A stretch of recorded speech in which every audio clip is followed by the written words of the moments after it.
Marie Antoinette never said, "Let them eat cake." That was Eric Cantor. I'm Keith Olbermann. Welcome to Countdown Online and another first guess. Indeed, there is no evidence that the Queen of France ever said anything of the kind when told the peasants had no bread. Unfortunately, there is no question that the House Majority Leader said what he said about funding emergency relief for the victims of the airborne version of Katrina that hit Joplin, Missouri and its environs. We could spend the rest of our lives simply collecting the monstrous, inhuman, pro-suffering things said by Republican leaders over the years, but I doubt many of them would contend for sheer arrogance, for tone deafness, for self-revelation with the remarks from Eric Cantor in the wake of Joplin and the push to pass a supplemental spending bill to provide just a little more help to the tornado victims of Missouri and the region. If there is support for a supplemental, he said, it would be accompanied by support for having pay-fors to that supplemental. Pay-for is Republican speak for budget cuts. Mangled bodies were still being pulled out of the wreckage where Joplin, Missouri used to be, and Eric Cantor still had to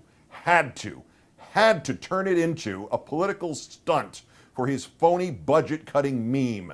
He exploited the dead, wounded, and homeless of a typical Midwestern American town to serve his endless pitch to economically enslave the people of places just like Joplin, so that the rich people he serves can get just that much more rich. It is shameful.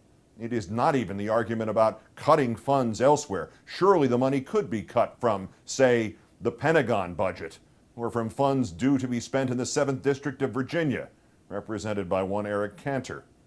But there is no excuse, none, for talking about pay-fors at the very hour when body bags are being filled. If Mr. Cantor does not realize that, he should resign his leadership post and even resign his seat. He has no business in the people's house if he can act so crudely and crassly towards actual people. And for people living in those parts of Missouri not touched by the tornadoes, let me note that 6 of your state's 9 congressmen and women are Republicans, and 1 of your senators, and your state assembly, and your state senate, and they support this Cantor.